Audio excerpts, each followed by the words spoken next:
ओम गंग गणपते नमो नमः। श्रीमद् वाल्मीकि रामायण किष्किंधा कांड, 9वां सर्ग। सुग्रीव को श्री रामचंद्र जी के बाली के साथ अपने बैर होने का कारण बताना। रघुनंदन, बाली मेरे बड़े भाई हैं। उनके शत्रुओं को संहार करने की शक्ति है।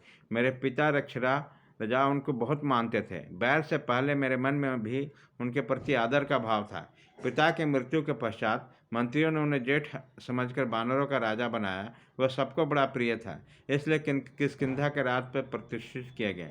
वे पितामह को विशाल राज्य का शासन करने लगे और मैं हर समय विनीत भाव से दास की भांति उनकी सेवा करने लगा। उन्हीं दिनों मायावी नामक एक तेजस्वी दानव रहता था, जो मैं दानव का पुत्र और दुदुम्बी का बड़ा भाई था। उसके साथ बाली का स्त्री का कारण बहुत बड़ा बैर हो गया। एक दिन आधी रात में जब सब लोग सो रहे थे, तब मायावी किष्किंधापुरी के दरवाजे पर आया और क्रोध में भरकर गर्जना की तथा बाली को युद्ध करने के लिए ललकारने लगा। उसी समय मेरे भाई सो रहे थे। उनका भैरवनाथ सुनकर उसकी नींद खुल गई। उसने राक्षस को ललकार को सही नहीं की, अतः तत्काल बेरपूर्वक घर से निकले। जब वो क्रोध करके उस श्रेष्ठ असुर को मारने के लिए निकले, उसी समय मैंने तथा अंतःपुर की स्त्रियों ने उसे पैरे पकड़कर उन्हें जाने से रोका।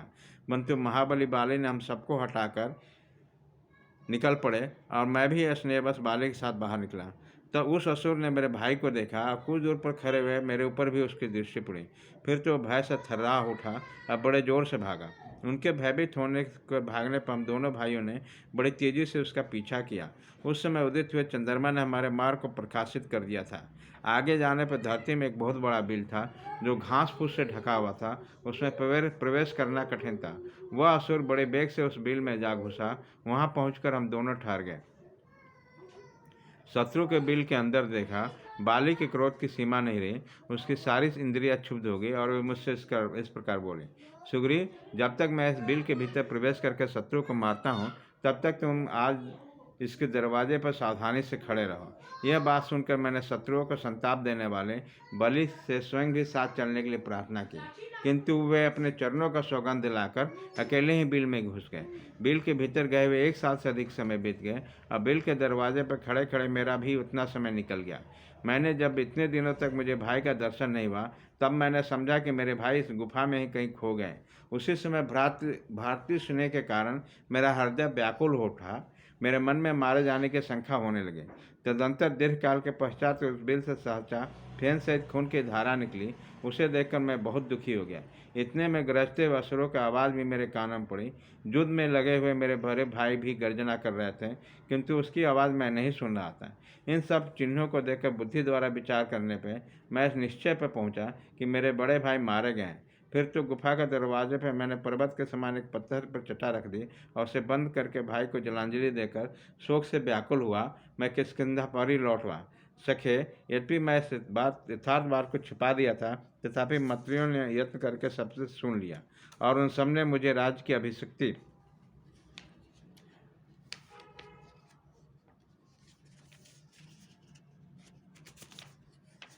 कर दिया। रघुनंदन, मैं न्यायपूर्वक राज्य का संचालन करने लगा। उसके बाद शत्रु भूत उस दानव को मारकर बानाराज बाली घर लौटने पर मुझे राज का अभिषिक्ति देखकर उन्होंने आंखें क्रोध से लाल हो गई। मेरे मंत्रियों को उन्होंने कैद कर लिया और उन्होंने कठोर बातें सुनाई।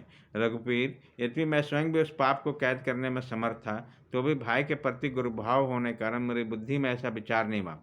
इस प्रकार शत्रु का वध करके मेरे भाई ने उस समय नगर में प्रवेश किया। उस महात्मा का सम्मान करते हुए मैंने यथोचित रूप से चरणों में मस्तक झुकाया, तो उन्होंने प्रसन्नचित होकर मुझे आशीर्वाद नहीं दिया। प्रभु, मैंने भाई के सामने झुककर अपने मस्तक को मुकुट से उसके दोनों चरणों का स्पर्श किया, तो भी क्रोध के कारण मुझ पर प्रसन्न नहीं हुआ। इस प्रकार श्री वाल्मीकि निर्मित आस रामायण आदि काव्य के किष्किंधा कांड में 9वां सर्ग पूरा हुआ।